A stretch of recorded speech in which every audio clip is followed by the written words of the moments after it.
destruction on planet Earth. Its most visible features are the hundreds of volcanoes that line the shores of the Pacific Ocean.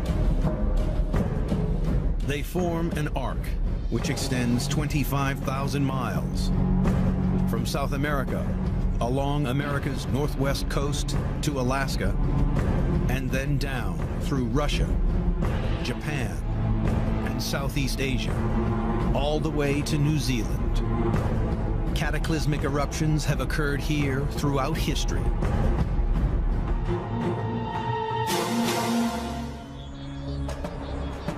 August 1883, Indonesia. The Krakatoa volcano blew itself to pieces, creating the loudest sound in recorded history. June 1991, the Philippines. Mount Pinatubo blasted debris 22 miles into the atmosphere. Suffocating ash swamped over 2,500 square miles.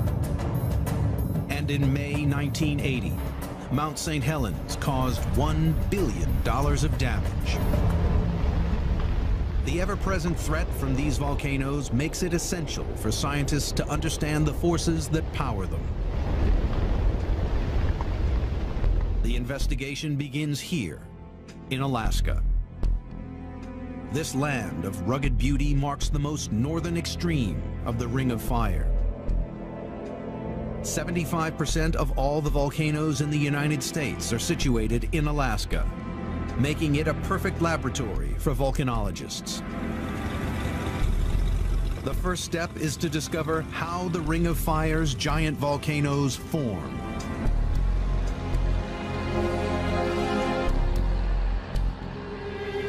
We're headed to Augustine Volcano, which lies in Cook Inlet, and it's part of the chain of volcanoes that extends all the way down into the Aleutian Islands.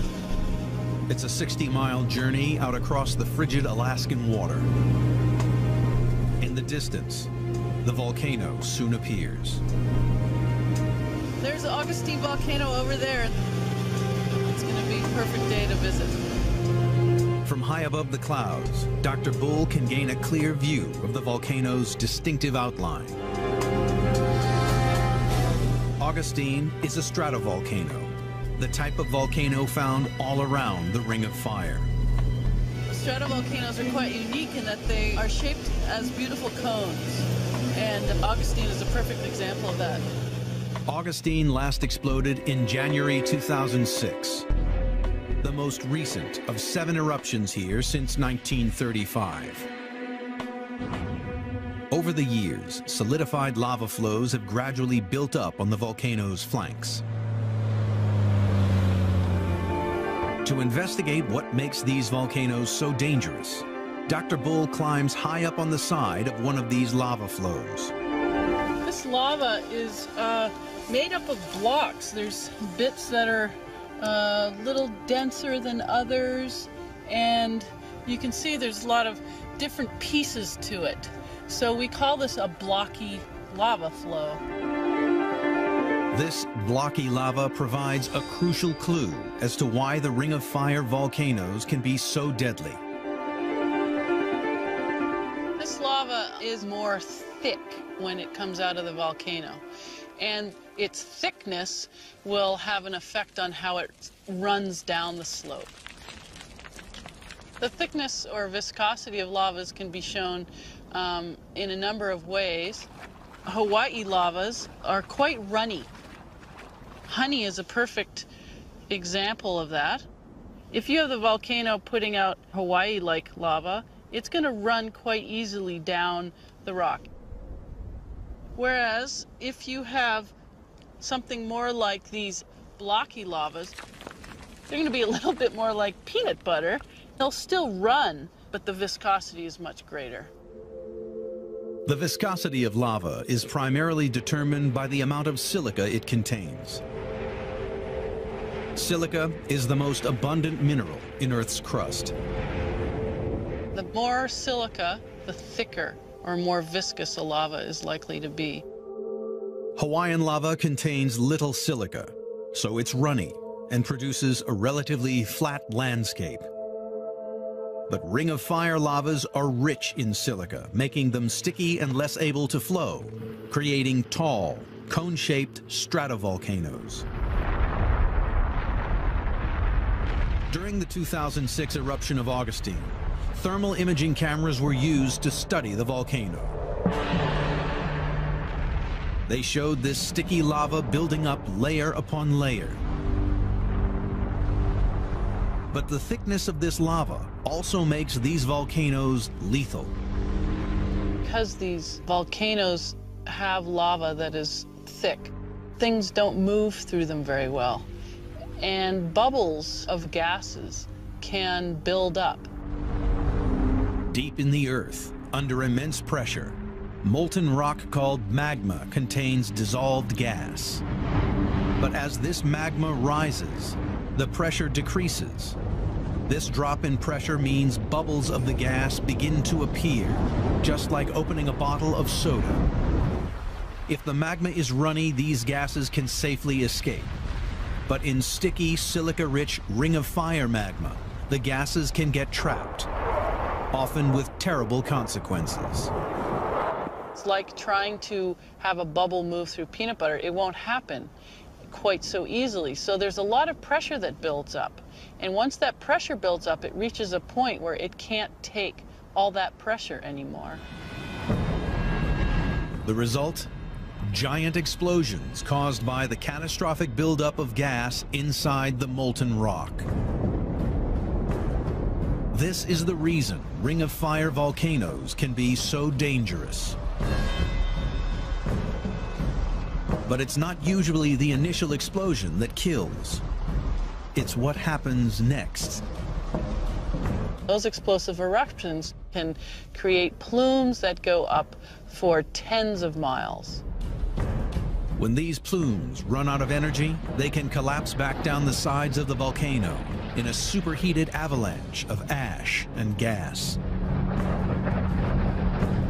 With temperatures of 1,300 degrees Fahrenheit and speeds over 100 miles per hour, these flows destroy everything in their path. A terrifying consequence of the explosive eruptions caused by gases building up inside thick lava. In the next stage of her investigation, Dr. Bull searches for clues as to how this sticky lava forms. On Augustine's lower slopes, she hunts for lava samples from inside the volcano. This giant block of solidified sticky lava was once molten magma deep underground. It was blasted out here during an eruption, and it came with some intriguing evidence. So what I'm seeing in this rock is a lot of minerals and a little bit in some cases of hornblende. The presence of these hornblende crystals provides a crucial clue to how the magma formed. This is important in telling us something about magma conditions where the hornblende crystallized. Hornblende is a mineral that only forms in the presence of water. These hornblendes show water exists deep in the earth. Scientists suspect this water plays a crucial role in creating the magma that powers volcanoes. Deep underground, rocks are hot and semi-solid. It might seem that the presence of water would cool them down. But that's not what happens. This water, which is under huge pressure, alters the rock's structure and causes them to melt, forming plumes of magma. This molten rock soars up to the surface, building giant volcanoes.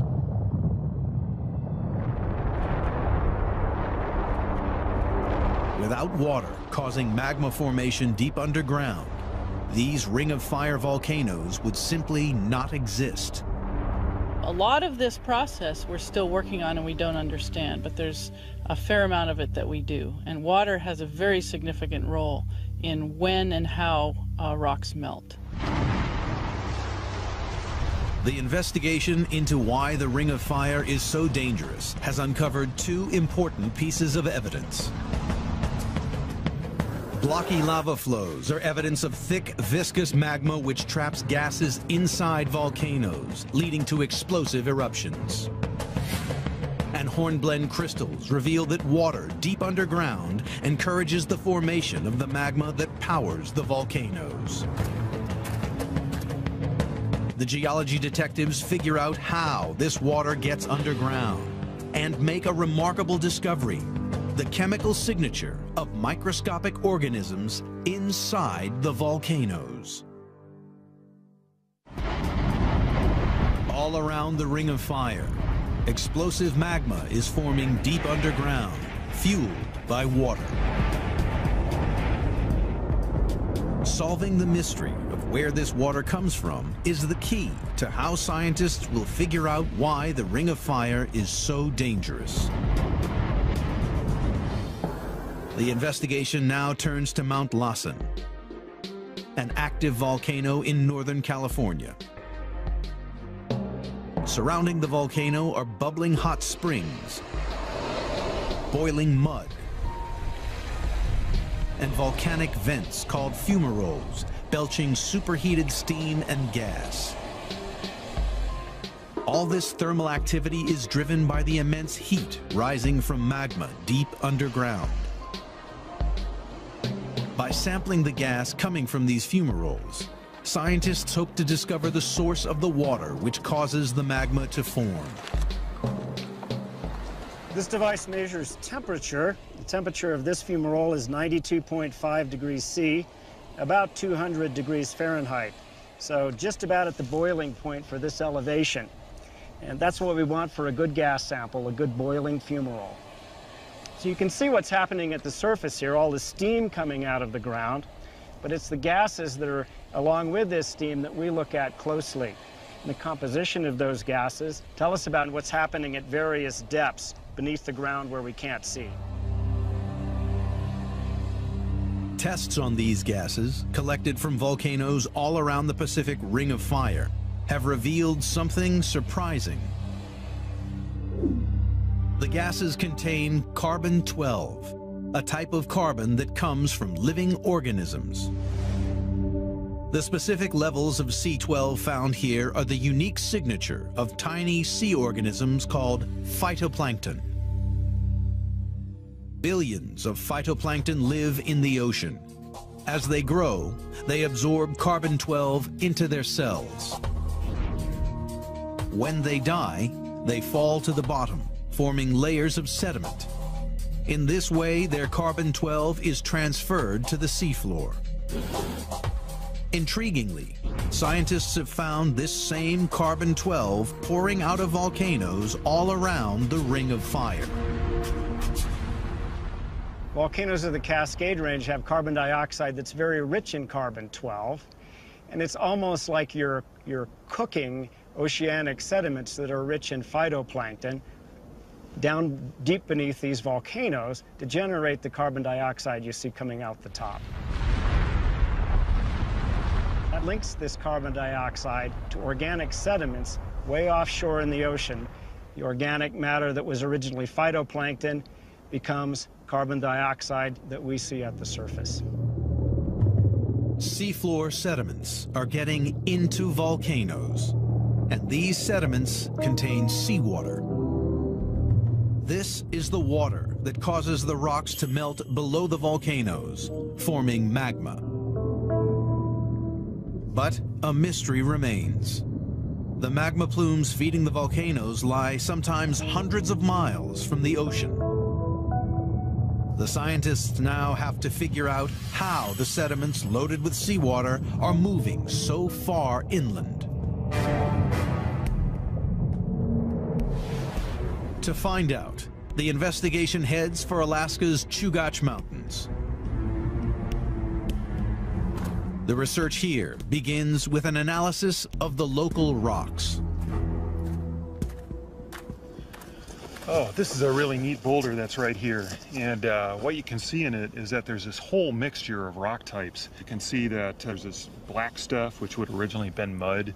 There's several different colors of kind of greenish rocks, which would be kind of different flavors of volcanics. So here it looks like there's limestone. And I'm going to put some acid here, and if it fizzes, it's limestone.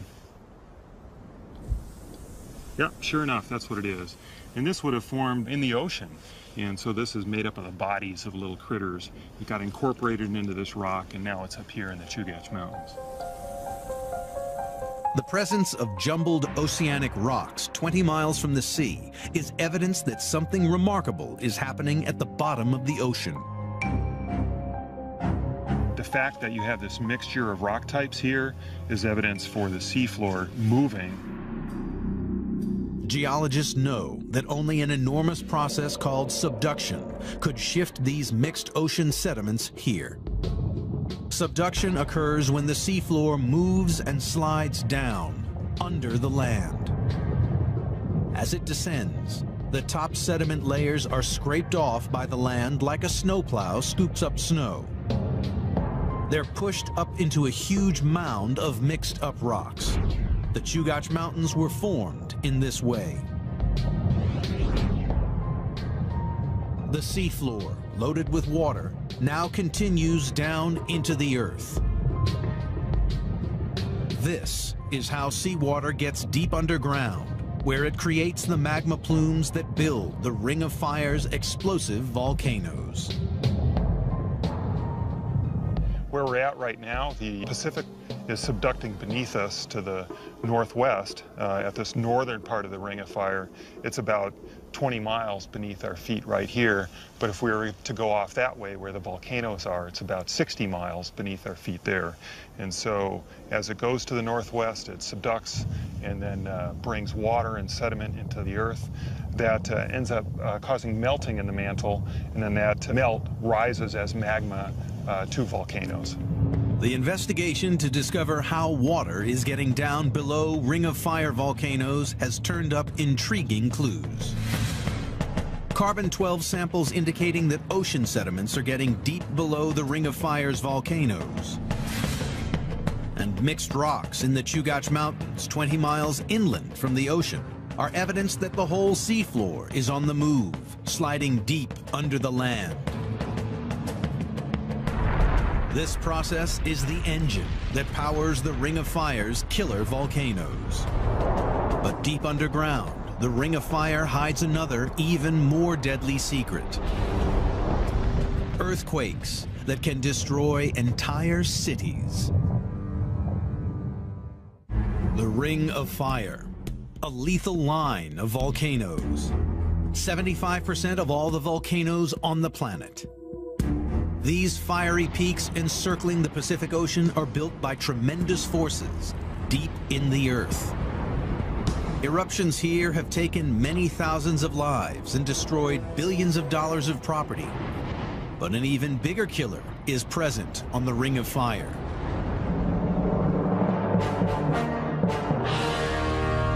Earthquakes.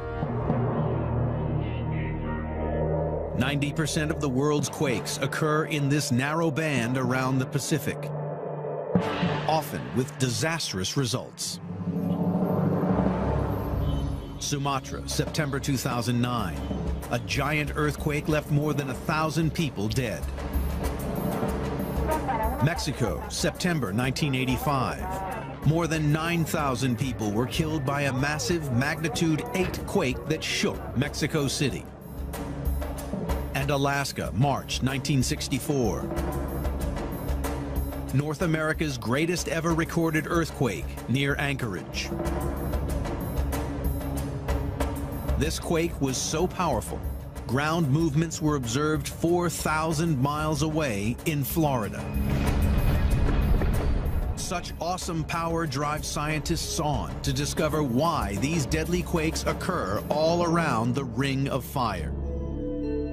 The investigation moves to Prince William Sound, 36 miles from the epicenter of the 1964 Alaskan disaster. We're at the northern edge of the Ring of Fire, and we're going to be looking at evidence for how geologically active this area is today. Heusler heads for Montague Island, a place that's permanently scarred by the powerful forces which shape this entire region. On land, he finds a rugged, boulder-strewn shoreline. So you can see we're at the edge of the ocean. We're in a high energy environment. There's boulders all over the place. And we're at the top of the beach. Waves have been crashing here and basically getting rid of the little tiny rocks, leaving only boulders behind. And then right here, you can see that these boulders are kind of lined up against each other like dominoes. And so it takes big waves to sort of flip these over and line them up kind of like dominoes like that right here. But it's not this rocky beach that reveals how violent Ring of Fire quakes can be. The real evidence lies 1/4 of a mile inland. Heusler hunts through the thick undergrowth.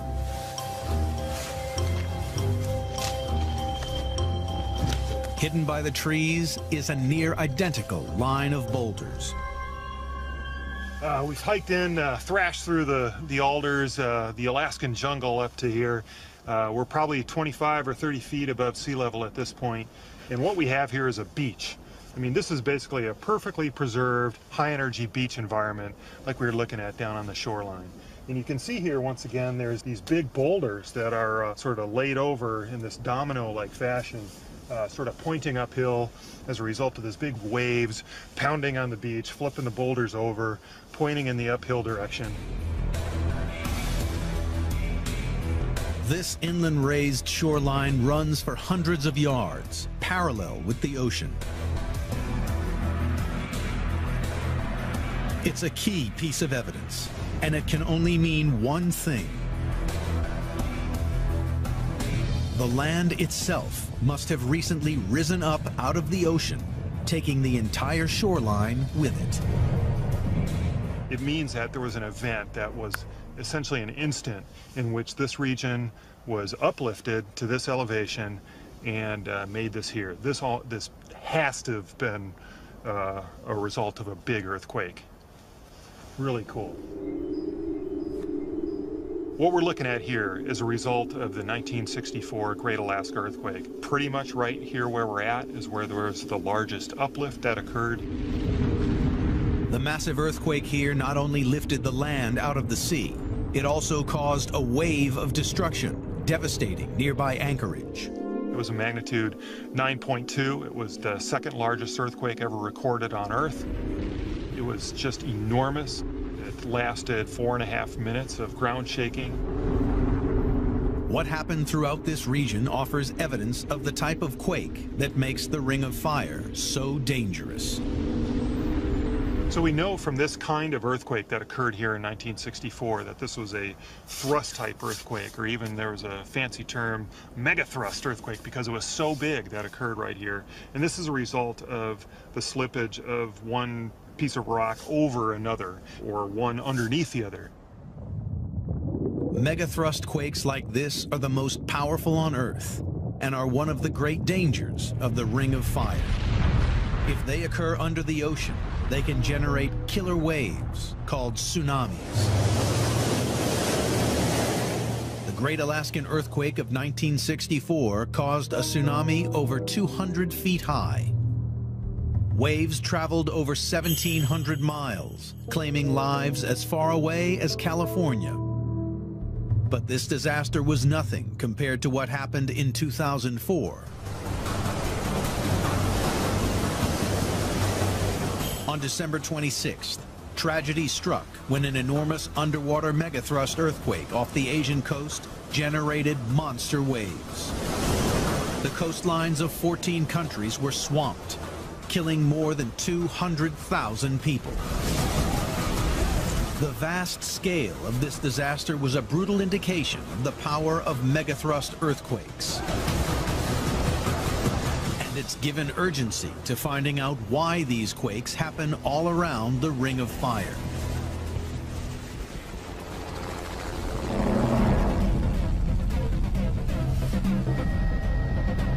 Once again, the Alaskan landscape is the perfect geological laboratory.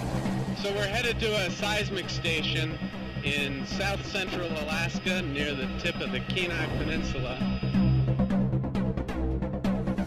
Millions of years of the Ring of Fire's volcanic activity and rippling earthquakes have given Alaska an incredibly rugged landscape. It's not easy to find a flat spot to land. It's clear on my side.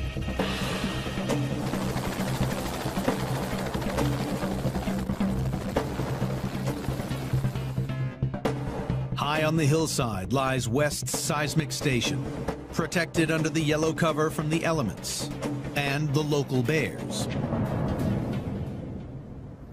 So this is the vault where one of our seismic stations lives. This is one of the many seismic stations that dot the state of Alaska. Several thousand seismic stations like this exist, all the way from Alaska down to California. This whole system together monitors any kind of seismic activity, any sort of earthquakes throughout this whole area. It's part of a whole network on all of the volcanoes around here, on the mainland, and throughout this whole area. So the seismic data can be used not only to judge the severity of the earthquake, or the magnitude, but also, when taken across a number of stations, to pinpoint the location of that earthquake. In Alaska, we're looking at about 1,500 earthquakes every month. And you take all of those together and you start to see patterns. They map out a ribbon of earthquake activity that follows all along the coast. This ribbon of earthquake activity extends all around the Ring of Fire. But it is what scientists can see below the surface that is most revealing. If you look at it from the side, you see that actually the earthquakes that are happening close to the ocean tend to be shallow, but as you go inland, they're deeper. And they create this dipping feature that starts out in the ocean and then dips down beneath the continent. This giant dipping feature provides conclusive evidence for how the megathrust earthquakes are generated. The earthquake epicenters exactly follow the path taken by the seafloor as it moves down underneath the volcanoes. Earthquakes are triggered as the rocks slide past each other down into the earth. It is this subduction of the seafloor beneath the land which creates the Ring of Fire's lethal megathrust quakes and builds its explosive stratovolcanoes. So all of these observations, the volcanoes, the line of seismic activity, the big earthquakes at the interface, all of those are part of one system. They all tie together and are interrelated. The investigation into why the Ring of Fire is prone to such lethal earthquakes reveals a raised shoreline, evidence that the Ring of Fire suffers the most violent megathrust earthquakes. And seismic data shows that these killer quakes are caused by subduction, the movement of the seabed, which also builds the Ring of Fire's giant volcanoes. To discover exactly where this awesome process of subduction occurs, oceanographers search for the deepest and most inaccessible places on the entire planet. The journey to understand why the Pacific Ring of Fire is so volatile has revealed the critical role of subduction, which pushes the seabed deep down into the earth. In Alaska's Prince William Sound, investigators search for where the seafloor is vanishing below the land. There are ridges, outcrops, canyons, gullies, mountains underwater. And so the ability to make a continuous map of the seafloor, get a full picture of it, gives you the ability to understand how the seafloor is put together and what it has to do with the way the Earth functions. Reynolds is using high-tech echo-sounding technology to monitor the exact depth of the seafloor. A sound wave is sent from beneath the ship. The time it takes to reach the seafloor and return gives an accurate reading of depth. Reynolds' research shows that all around the Alaskan coast, the seabed is relatively shallow. But farther out towards the open ocean, the readings change dramatically. So in general, around the world, when you go out from land, you cross over a relatively flat shelf, down the slope and into the deep ocean basin, which is very flat. But around the Ring of Fire, as you go out from land, across the shelf, down the slope, instead of going directly into a flat ocean basin, you go across a very deep trench. These trenches are the deepest areas on the planet, and the one around Alaska reaches approximately 21,000 feet. These giant features are called subduction trenches. The largest are deep enough to swallow all of Mount Everest.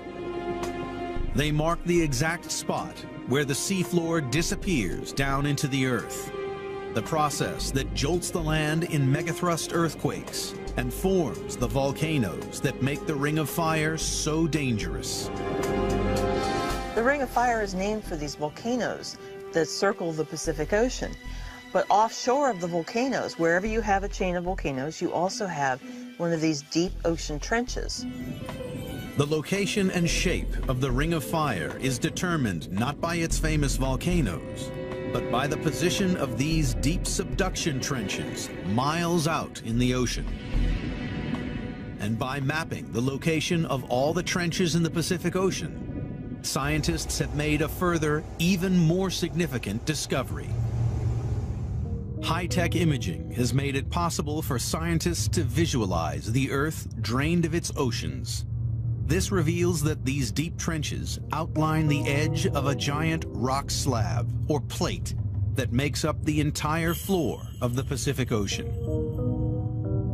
This huge Pacific plate is one of 14 plates which cover the entire surface of the planet. Subduction occurs where this plate rubs against one of its neighbors, producing the line of volcanoes which extends all around the Pacific. But the investigation isn't finished. Experts journey to Tiger Mountain in Washington State to figure out how such huge plates can be shifted against each other. GPS that you use to drive around can tell you where you're at on a city block or on a street within a meter or so. But in geology, we're interested in centimeter to millimeter accuracy so that we can track the changing of the land. It's much more subtle. High on the mountainside, Flake has set up a GPS marker point. Here we are on Tiger Mountain. This is our GPS unit. What we have is these metal rods going into solid bedrock, cemented in so that there's no motion. This GPS antenna allows us to measure point positions per day of where this spot is. A network of these GPS antennas across North America provides evidence for the monumental forces which power the Ring of Fire. This is just a single antenna. There's hundreds all across the western United States to give us a better picture of what's going on with the ground surface. By combining all the data of these GPS, we're able to see that North America is actually moving. The entire continent is moving westwards at about 3 inches per year. This movement is possible because the Earth's crust rides upon a hot, soft layer of rock called the mantle. Well, the mantle is so hot and it's such a high pressure, and the temperature is hotter as you get towards the center of the Earth. That's going to want to move out and convect, just like a boiling pot of water. And so it creates a convection current coming up to the surface, which then drags along those plates on top. These phenomenal convection currents force the Pacific Plate into its neighbors, driving the process of subduction. As the plates get dragged by the mantle convection currents, they impede upon other plates. One has to give, so one dives down underneath another, and then the trapped water from its ocean sediment escapes and melts the upper-lying mantle, and that creates hot magma that rises to the surface and creates the volcanoes that form around the Ring of Fire. The investigation into the forces that drive the Ring of Fire has now found subduction trenches that reveal the shape of the entire Pacific Plate, and GPS data providing evidence for the convection currents which force this giant plate against its neighbors. It is this movement of the entire Pacific Plate and the resulting subduction of the seafloor down the trenches that shapes and builds the Ring of Fire.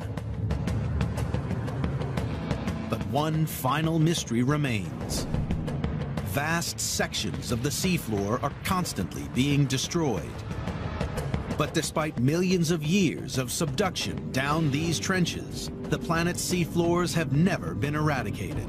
The geology detectives can now reveal why. All around the Ring of Fire, enormous volcanoes dot a landscape warped by violent earthquakes. Geologists could only assume one thing. Somewhere far out in the ocean, volcanic activity must be creating new seafloor rocks, replacing those destroyed here during subduction. Beginning in 1977, a series of expeditions set out to investigate where this occurred. Scientists realized that if volcanic activity was constructing new seabed, the surrounding water should be warm. The Alvin submersible was equipped with high-tech sensors to discover where this warm water existed. To begin with, the crew searched the seafloor without any luck. But then they hit the jackpot. A column of rock pumping out superheated water. This is a black smoker. Measurements of the water around these features have found temperatures in excess of 750 degrees Fahrenheit. This heat comes from magma welling up from inside the planet. It was a discovery that provided the evidence the scientists needed. These volcanic marvels mark the location of giant features called mid-ocean ridges. At these ridges, on the bottom of the ocean, powerful convection currents in the mantle separate Earth's plates, allowing lava to spill out onto the seabed. New oceanic crust is constantly being formed out on the mid-ocean ridges. That crust moves away from those ridges toward the edge of the continents where we're located now. In this way, the seafloor is constantly renewed, replacing material destroyed by subduction at the edges of the ocean. These mid-ocean ridges exist at the bottom of every ocean on Earth. They provide a never-ending supply of new rock, keeping alive the entire plate tectonic cycle. Well, this is a planetary scale process. This is the planet itself circulating, and the rock and the magma from deep inside the Earth welling up to the surface, forming this crust. And then that crust dives back down into the Earth at the subduction zones, at the trenches. And it's mixed back into the solid Earth. So great is the power driving this system that experts see no end to the constant movement of plates around the planet. The forces involved with plate tectonics caused by the heating from the inner core of the Earth is so astronomical that there is nothing that will stop it. It seems like the Ring of Fire will go on for some period of time. It looks as if we've been having subduction here underneath southern Alaska on the order of 200 million years. And it looks like there's no evidence that's going to stop anytime soon. But over the coming billions of years, the ongoing movement of plates will redraw the map of the world. The Pacific Plate is moving, and things on it ride with the plates that are being subducted. So, for example, the Hawaiian Islands are moving up here to Alaska. Parts of California are moving up here to Alaska. Baja California is moving north here to Alaska. So apparently Alaska is a popular place to be. It'll be the resting place of all these things. So the map of the Pacific will slowly change, driven by the immense force of subduction. This is the real story of the Ring of Fire. Subduction creates the magma plumes which build the region's explosive volcanoes. Subduction powers the violent megathrust earthquakes that shake the region, leveling whole cities in seconds. and causing killer tsunamis. This process of subduction just releases an enormous amount of energy through both earthquakes, through building these mountains, through volcanoes. It's just really inconceivably huge. This is what makes the Ring of Fire the most geologically active and most deadly place on the entire planet. You see the whole picture of creation and destruction of a plate in the Pacific Ocean. And the Ring of Fire is the boundary of that cycle, and it's the place where all the destruction is happening. Geology detectives have now pieced together the evidence for what makes the Ring of Fire so dangerous and discovered what powers it. Violent eruptions of explosive blocky lava build the Ring of Fire's famous volcanoes. Mixed rocks from the seafloor found miles inland are evidence for the process of subduction that builds the volcanoes. Raised shorelines are evidence for giant megathrust earthquakes caused deep underground by subduction.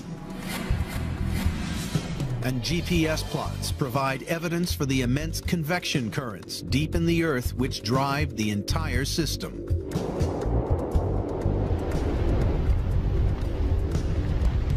These giant forces have built the Ring of Fire.